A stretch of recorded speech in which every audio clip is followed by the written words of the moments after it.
বন্ধুরা, আশা করছি আপনারা ভালো আছেন। সোলো লেভেলিং এর সিজন 2 এর এপিসোড 2 এর শেষে আমরা দেখেছিলাম জিংউ বার্কাকে হারিয়ে ডানজিয়ন থেকে বের হয়ে আসে আর বেকের সাথে কথা শেষ করে বাড়ি ফিরে যায়।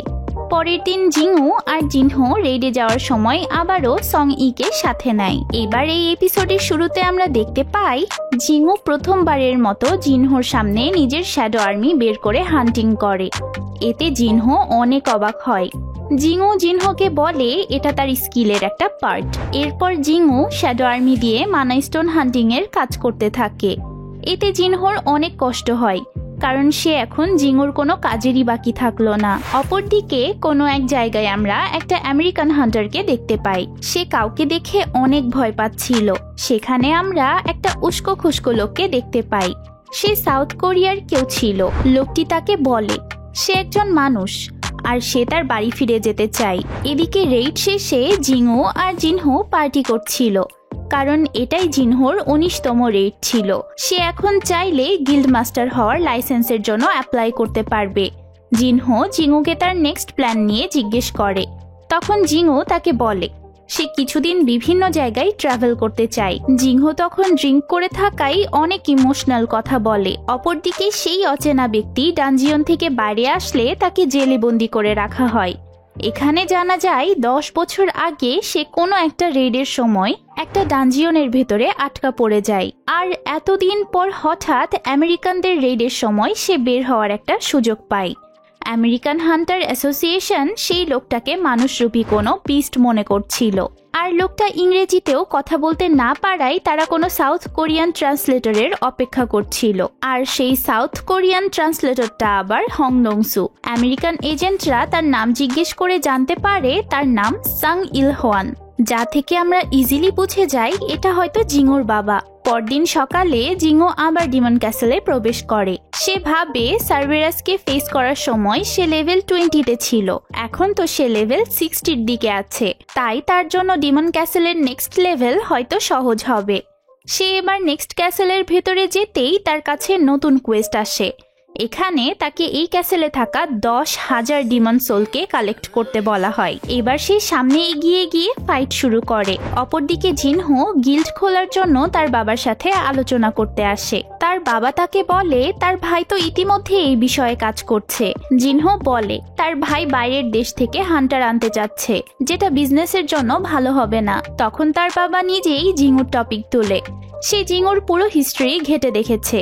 সে ডাবল ডানজিয়ন থেকে শুরু করে রেড গেট অব্দি জিংউর সব ঘটনা বলে দেয়। আর সে জিনহোকে বলে যে সে জিংউর হেল্প নিয়েই 20টা রেড ফিল আপ করতে পেরেছে।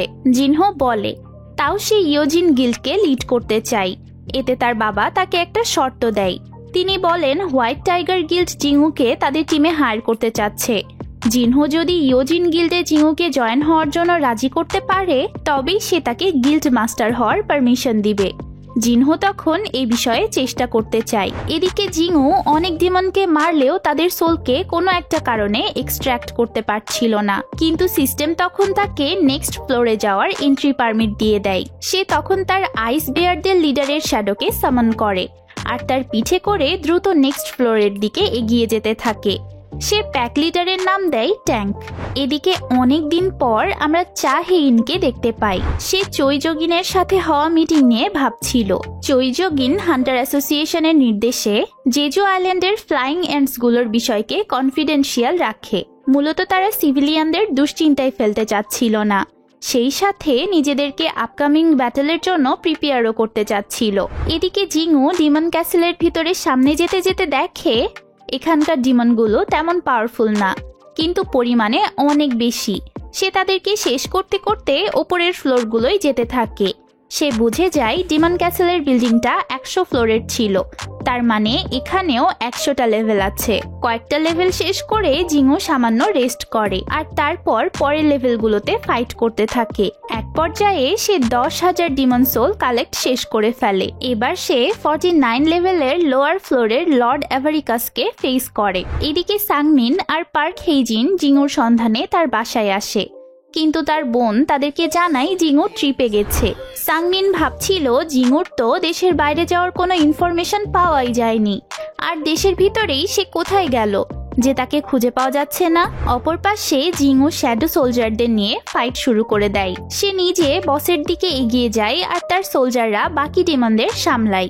জিংও নিজের ইন্টেলেক্ট এরিয়াতে অনেক পয়েন্ট ইনভেস্ট করায় সে আগের চেয়ে অনেক বেশি শ্যাডো সোলজার সামন করতে পারছিল।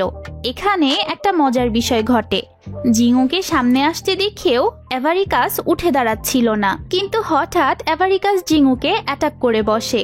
আর সার্ভেরাসের মতো এভারিকাসও নিজের স্পেশাল অ্যাবিলিটি অ্যাক্টিভ করে জিংওকে অ্যাটাক করতে থাকে। এভারিকাস এতই ফাস্ট হয়ে যায় যে জিংও তাকে স্ট্রাইক করার জন্য কোনো ওপেনিংই পাচ্ছিল না।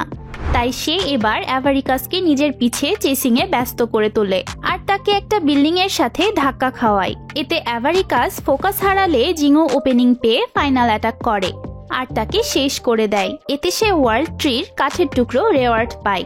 অপরদিকে ডোংসু জিংুর বাবার ইন্টারোগেশন শুরু করে।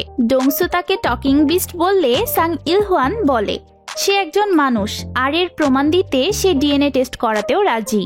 সাং ইলহুয়ান ডোংসুকে জিজ্ঞেস করে মানবজাতি এই গেট আর ম্যাজিক বিস্ট সম্পর্কে কতটা জানতে পেরেছে। ডোংসু জিংুর বাবার কথা বুঝতে পারছিল না। তখন সাং ইলহুয়ান বলে গেট আর বিস্টগুলো তো কিছুই না, সামনে এর চেয়েও মারাত্মক কিছু আসতে চলেছে যা ওয়ার্ল্ডের এন্ডিং নিয়ে আসবে, আর সে এমন কিছু ঘটাকে থামানোর জন্যই ফেরত এসেছে। ডোংসু সাং ইলহুয়ানের কথাগুলোকে আন্দাজি মনে করে। ডোংসু বলে পৃথিবীতে অনেক হান্টার আছে, যে আসে আসুক, কিচ্ছু হবে না। তখন সাং ইলহুয়ান বলে এখানে সংখ্যার বিষয় না, আর ডোংসু নিজেও তেমন স্ট্রং না। এই কথা শুনে সে অনেক রেগে যায়। সে সাং ইলহুয়ানের পরিবার আর ছেলেমেয়ের কথা জিজ্ঞেস করে। তখন সে বলে তার ছেলের নাম জিংও। এতে ডোংসু বলে তোমার ছেলে মারা গেছে। সেই সাথে সে সাং ইলহুয়ানকে মারার জন্য নিজের স্পেশাল পাওয়ার অ্যাক্টিভ করে। এতে শহরে অনেক বড় এক্সপ্লোশন ঘটে আর আমরা ডোংসুকে পড়ে থাকতে দেখি। এদিকে 75 লেভেলে এসে জিংুর স্টকের সব ফুড শেষ হয়ে যায়। সে এতদূর আসতে আসতে অনেক স্পেশাল রেওয়ার্ডও পেয়েছিল। সে সেগুলোকে ইউজ করা শুরু করে। সেখানে 3টা আর্মার মিলে সেট তৈরি হয়, যার মধ্যে 2টা সে পেয়েছিল আর বাকি একটা পেতে তাকে আরো সামনে এগোতে হবে। সে একের পর এক রেওয়ার্ডগুলো খুলতে থাকে আর তখন সে আরেকটা র্যান্ডম লুট বক্স থেকে চাবি পায়, কিন্তু সেখানে সেই চাবির কোনো ইনফরমেশন দেওয়াই ছিল না। সিস্টেম বলে সময় মতো সেই চাবির ইনফরমেশন তাকে জানানো হবে। জিংও এলিক্সার অফ লাইফের 2টা এলিমেন্ট পেয়ে গেছিল। সে আরেকটা এলিমেন্ট খুঁজে পাওয়া নিয়ে অনেক এক্সাইটেড ছিল, কিন্তু সে আবার প্রিপারেশন নিয়ে পরের বারে বাকিটুকু পার করবে ভেবে ফেরত চলে আসে। আর এখানেই এই এপিসোডের এন্ডিং হয়। তো বন্ধুরা, এখনো আপনারা ভিডিওটিকে লাইক করে না থাকলে লাইক করে দিন, আর চ্যানেলকে সাবস্ক্রাইব করে না থাকলে সাবস্ক্রাইব করে বেল আইকনে ক্লিক করে রাখুন। সেই সাথে আপনাদের এপিসোডটি কেমন লাগলো তা আমাকে অবশ্যই কমেন্টসে জানাবেন। আর পরবর্তী এপিসোডের লিঙ্কগুলো আপনারা এই ভিডিওর শেষে ডিসক্রিপশন বক্সে আর পিন কমেন্টসে পেয়ে যাবেন। দেখা হবে পরের ভিডিওতে। টাটা।